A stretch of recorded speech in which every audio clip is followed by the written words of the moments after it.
No high school certificate, and all equipment is worthless. Johnson, the second-generation president of Northside Machinery, told me, "We have no salary for you, so you're fired." But as the person in charge of this company's most vital machine, it's evident what will happen if he fires me. Who is going to keep that machine maintained? We're not going to use that whole piece of junk anymore, so we don't need you. I'm quite attached to this business. I stayed on staff because of this, even when the president changed and inadvertent changes kept occurring. But I finally had enough of his despotism and chose to step down. A $10 million apparatus malfunctioned. Make the necessary corrections right away. I created it, but no can do because I don't like you. Unfortunately, when the machine broke down the following day, Johnson called me in tears. But I will not pardon him for taking advantage of Northside Machinery, which I, President Christopher, established until now. I was only satisfied when I heard his terrified voice on the other end of the telephone. I am 63-year-old Samuel. I am a regular employee of Northside Machinery, where I make machine parts. I've always liked playing around with machines, therefore my work, which is largely involved in the production of machinery, was my calling. I still do it for that reason, even though I'm 63 years old. Actually, I only completed middle school, and I can't say I'm socially proud of my job. That being said, I am able to work without feeling bad about my educational history because of Northside Machinery and Christopher, the company's founder. I stopped attending classes in the midst of high school because I was having relationship problems. I lost all motivation to go, so I stayed home and fiddled with machines, taking apart parts and screwdrivers. Even though I knew this couldn't continue, I was unable to motivate myself to return to school. 2 years my senior, Christopher, was the one who contacted me. He had protected me during middle and primary school. Then, he invited me to join his company when I turned 22. I'm considering launching a company. You're competent with machinery, correct? Would you like to work for me? But I didn't even graduate from high school. Your level of education is irrelevant. I am aware of your diligence and skill at assembling machines. Even searching among recent college graduates, I couldn't find someone more ideal. What say you then? At that point, I found it difficult to think about returning to high school or college, and I was concerned about how I would find employment in such an environment. I was pleased to be approached and valued by Christopher, so I took the decision to work hard for him and join the business he was about to launch. That's how Northside Machinery was founded by Christopher and me. Since you are more knowledgeable about machines than I am, Samuel, please let me know if you see anything. I will do my best to honor your viewpoint. He trusted me enough to grant me considerable latitude in terms of growth and production. Even though I was under a lot of strain, I knew a lot about the manufacturing of machinery. As a result, compared to other employees, I could see what needed to be done at this company more clearly. In reality, I want to construct a processing machine. We could boost earnings and streamline production with a machine like that. I see, but can we build such a machine? It will take time, but I'll make it with the employees during our free time. Are you truly capable of that? I understand. Tell me if you require any supplies or equipment. I am depending upon you. Following that, I created a processing machine. We took our time, working with the staff, and built it. The operations of Northside Machinery were centered around the processing equipment. That's incredible, Samuel. I'm so happy I found you. I'm grateful, Christopher. You put your trust in me, so I felt obligated to earn it by working hard. Christopher was ecstatic to hear that the processing machine was finished. I only completed middle school, yet he still reached out to me because he trusted me. I believe I was able to pay him back. Naturally, the machine wasn't flawless right away, but I fixed any problems and added features as needed. Northside Machinery's earnings grew steadily as the machine's processing efficiency increased. We kept using that machine to collaborate for the next 40 years, but we both got older. Christopher made the decision to step down as president at the age of 65, saying, "It's about time to pass the presidency to the next employee." It seemed expected, given his age. I had to say goodbye to Christopher with some reluctance when his retirement day came. Richard Johnson, a guy in his 40s, succeeded Christopher as the second president after he retired. Christopher had proposed that I run for the next president, but I turned him down because I felt it would be too much. I will now serve as Northside Machinery's president. I refuse to put up with slackers. Work diligently, everyone. The staff laughed at his haughty greeting. Why is that mentality there? I'm the new president. Let's celebrate. When they heard him speak, the staff grudgingly clapped. Then Johnson grinned triumphantly, clearly satisfied. Johnson was the department's first head of sales. His excellent sales record and amiable disposition led to his selection as the new president. But it was evident from this greeting that his amiability toward superiors was only a ruse to further his career. Johnson went on, "Even with the employees' growing mistrust, I won't accept the same lax management as previously. Put in a lot of effort during business hours and help the company make money. Save all of your money. We can't afford to pay for your idleness." Is it really necessary to say that in the first greeting? The staff members had to nod in agreement without giving it any thought. Christopher had retired, but they might report his true character to him. He is no longer a reliable source. For the time being, we have to figure out how to maintain Northside Machinery on our own. Johnson was our first boss when we started. Naturally, the first thing Johnson attacked with his pathetic greeting was our pay. Don't you think the pay is too high? Do you truly produce enough work to warrant this amount? It is not necessary to offer such a large bonus. Come on, let's chop it. How come? That presents a challenge. It was intolerable to have their bonuses and pay abruptly reduced. Johnson ignored the protests of one of the employees. Johnson also screamed at staff members for unimportant things. Who turned on this light? I instructed you to switch it off right away after using it. Under such strain, the staff could only say, "I'm sorry," again and time again. I'd instructed you to use the least amount of materials possible. Who removed everything? Well, to work efficiently, we need this much. It doesn't concern me. Take charge of efficiency on your own. Don't let the business's expenses go to waste. Yes, the staff members were worn out over time due to the continual ranting for little stuff. Excuse me, President Johnson, this tool broke, and I need to replace it. What? It cracked? Samuel, it had to have been your fault. Accept responsibility and get a replacement on your own. Since we had to pay for repairs out of our own wallets, we were unable to obtain replacements for damaged tools. No one was reporting broken goods these days. By concealing these problems, the staff was able to continue working, but ultimately the primary processing unit failed. Hey, why isn't work getting done? You had better not be taking it easy. No, this machine stopped working. What? Up until today, it was functioning.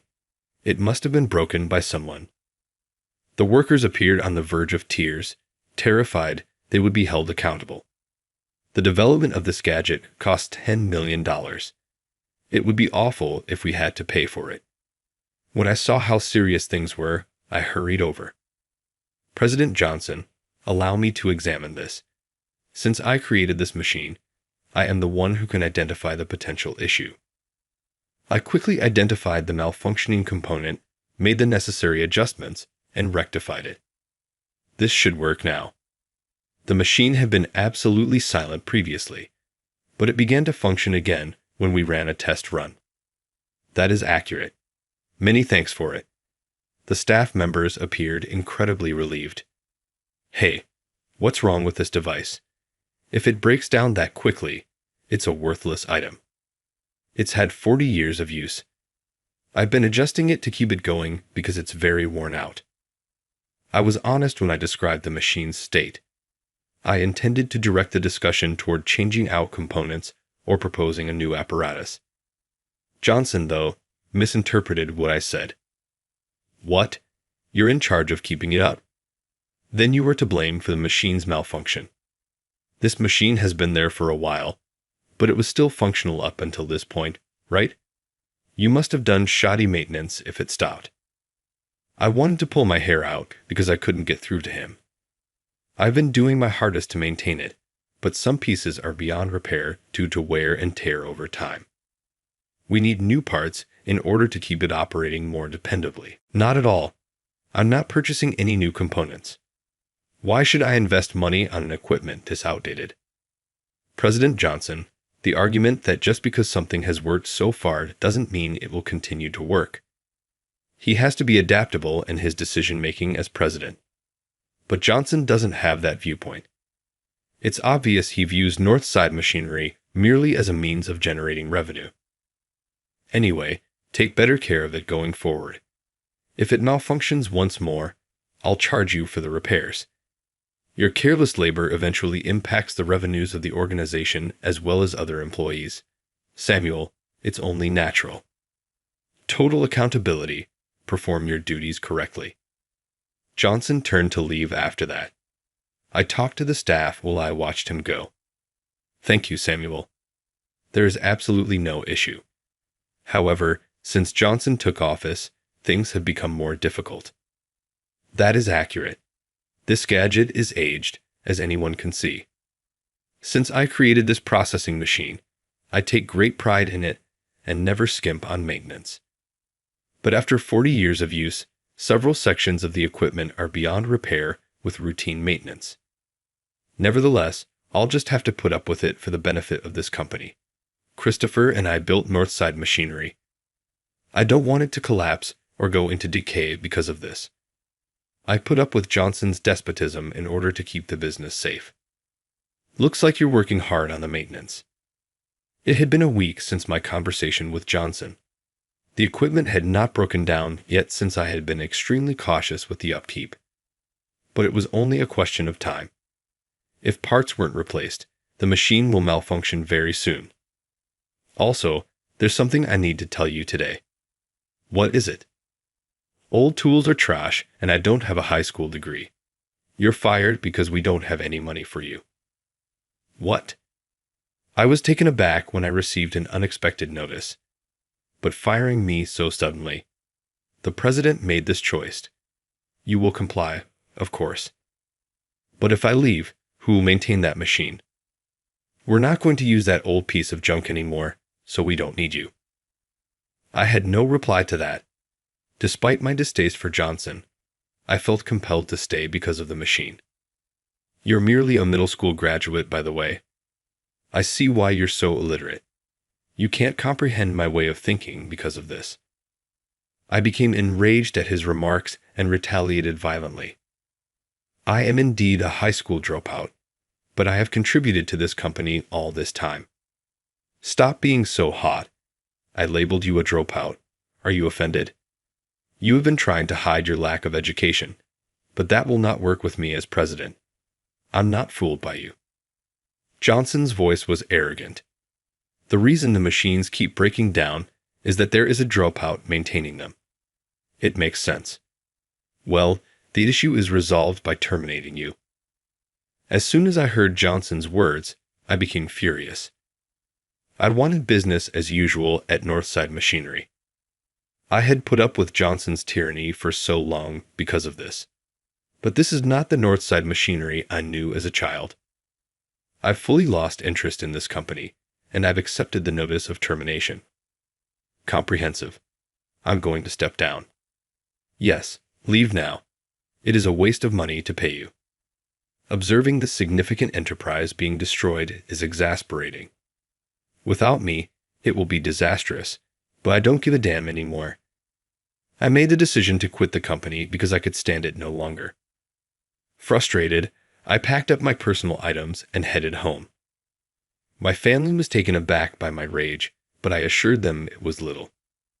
After doing the bare minimum of chores, I went to bed because it was late.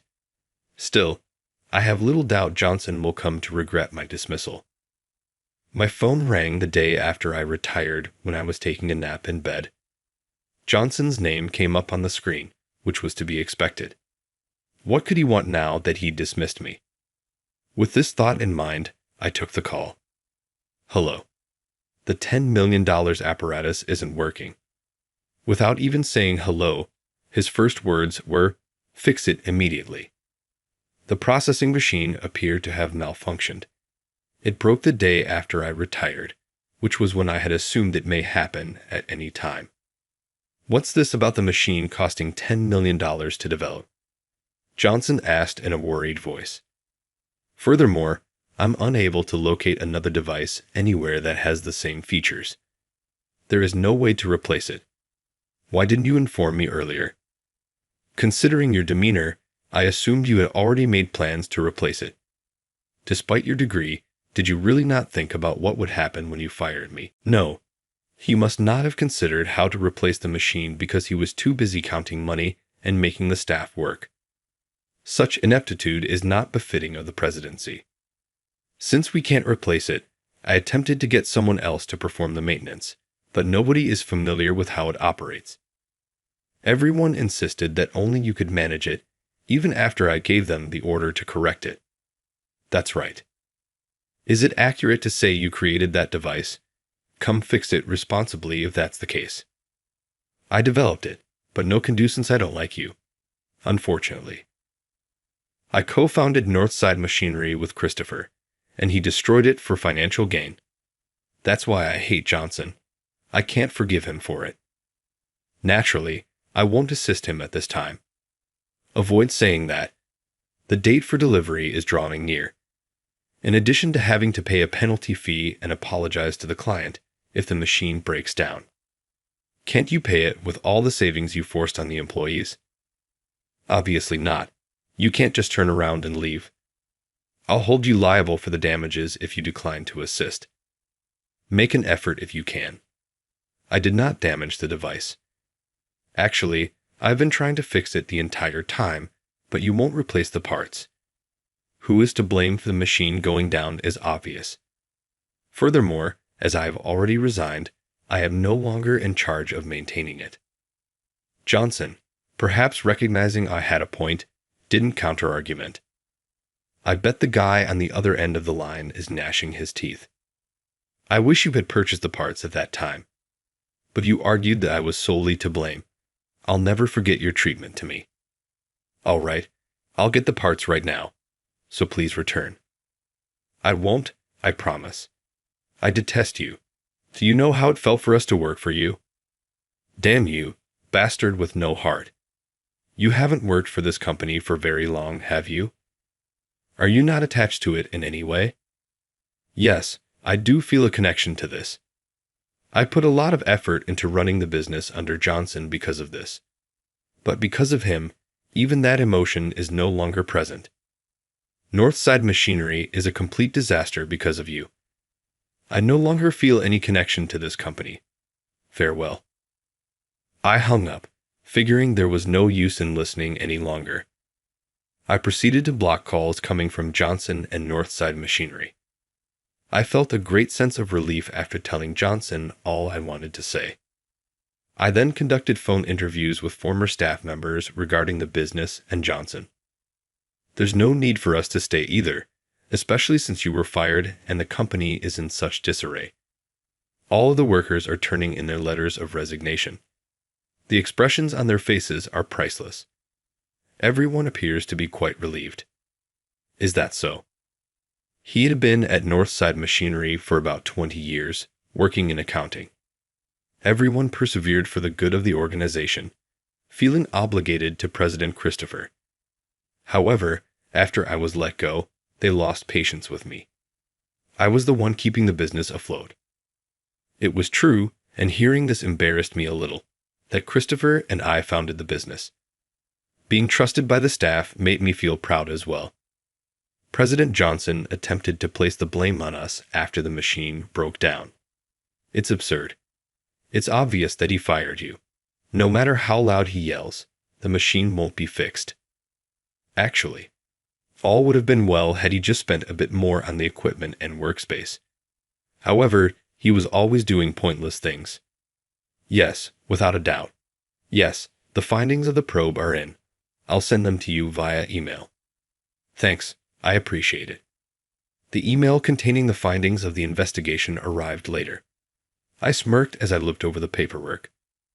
Johnson wouldn't be able to wriggle out with this much evidence. I unblocked his number after doing the required steps. Johnson gave me another call a few days later. He must have known he was blocked because he kept attempting to contact. He was so determined to get in touch with me that he continued to do so even after I told him how much I despised him. Johnson yelled at me as soon as the connection connected, "Hey, Samuel. Have you not been returning my calls?" "Obviously. What's the point of my answering your calls?" "Samuel, you invented the device. Accountability all the way to the finish." Obviously, I was interested in finishing it. But there was no need for me to mindlessly fulfill my tasks if Johnson couldn't respect the machine or me. Given its state of disarray, what use does Northside Machinery have to continue operating? We can't make delivery deadlines because of your resignation. The machine broke down. We have penalty fees to pay, and staff members are leaving. It's a catastrophe. Make it right. I'm not to blame for that. You're to blame for it, he shot back. What did you say? I'd inquired. I used the chance to clarify when I realized he was still confused. I'd informed you that new parts were required because the equipment was aging. Did you decline to purchase them? Well, but it's not just that. You wrongfully sacked me and reduced my pay and incentives. It seems sense that the staff are leaving because they are afraid. He was unable to refute anything I said, so he remained silent. People are more than simply tools. They liked this company and trusted Chris Chopper. Therefore, that's why they worked here. After being abused because of your money-making plans, did you really believe they would stay? But I am the head of state. Naturally, I am free to manage this business any way I see fit. Do you have any idea how hard I had to work to get this job? He retaliated. It was impressive that he was so determined to become president, but it didn't matter to us. To be honest, I was enraged with him for damaging the business. Did you really think I'd unblock you for no reason? What do you mean? I'd wanted to share with you something. Knowing you would call, I unblocked you, and you walked straight into my trap. You have been embezzling money from Northside Machinery, and I have proof of this. The police will be coming for you shortly because I've already reported it to them. You had better accept that. What? Johnson, on the other end of the line, must have been wide-eyed. Misappropriation. That can't possibly be real. And you've already reported it. You're correct. I've told them about your transgressions. Embezzlement is a grave transgression. You will soon be visited by the police, and you will be held accountable. On the other end, Johnson was losing his mind. My charge had struck the mark. How did you discover this? How did you carry out your research? I asked the accountant to investigate any questionable financial transactions. It appears that you took out substantial quantities of money on several occasions.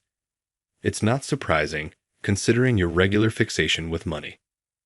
Johnson had reduced incentives and pay, made workers save excessive amounts of money, and refused to update necessary equipment and tools. The idea of any money escaping his grasp was intolerable to him. I have the office of president. I am free to spend corporate funds any way I see fit. To accuse me of embezzlement is absurd. Even a president will face penalties if they misuse company funds, and the punishment is much harsher than for a regular employee. My remarks seemed to make him shrink. What sort of penalty? Will making a financial payment make things better? A president faces a prison sentence for significant embezzlement. You're going to jail then. While you can, savor your delicious food. No way. I was cornered and reaping the consequences of Johnson's actions, considering how oppressive he had been against me. It was so nice to feel his worry over the phone. Please forgive me, Samuel. Come on. I'll pay back the bonuses and salaries. I will even swap out the machine components. Is it not what you desired? When Johnson finally realized how bad things were, he started to change his attitude. Tell the staff that I'll make things right and request that they continue working as usual. If not, we're pretty well screwed. Even if you say that, I've already reported it to the police. Tell them it was an error when you call them back. So I won't be punished. Is that correct? Do you really believe it's that easy? Now that I've given the police proof of your embezzlement, there's no use in trying to get the report taken down. Conversely, I would just be charged as an accomplice. Please, Samuel. This time, I'll rehire you and promote you to manager. Isn't it a good deal? Johnson begged me, saying there was nothing left to do. We can claim the report was incorrect, the machine will be rectified, and business will restart if you return. All of the staff members will be back. Everything will be resolved. I beg you.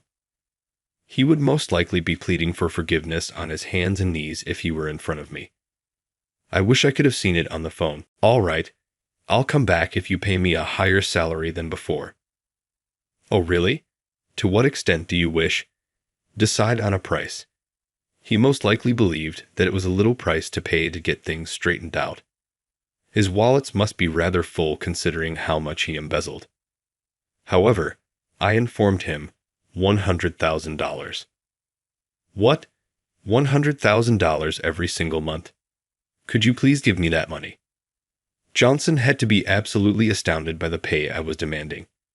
For a man in his 60s, $100,000 a month was an absurd sum.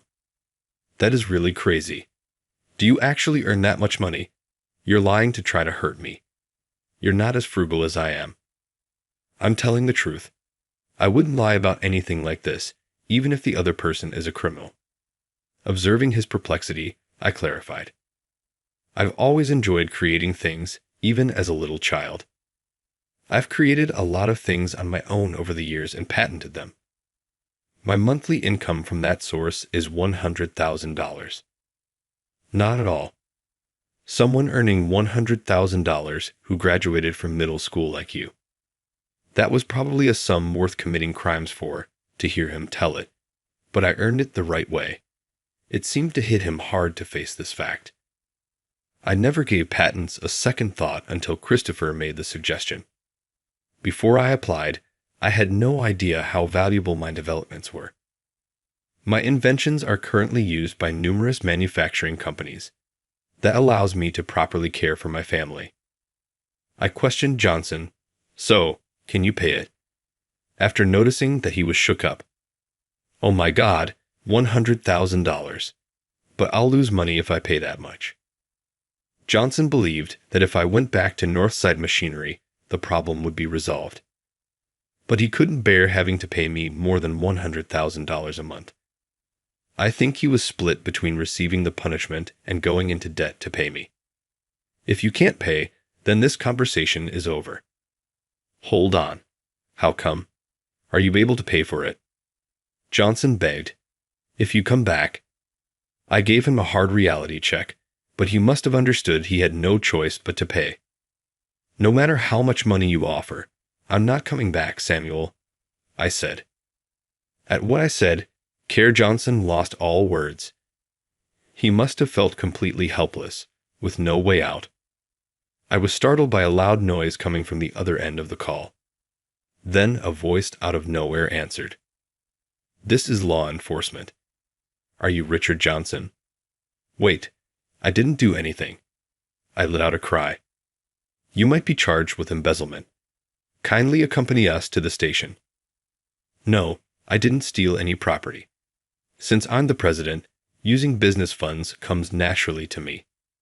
His shouts were audible to me from the other side, but they soon stopped. He would undoubtedly now receive the just punishment.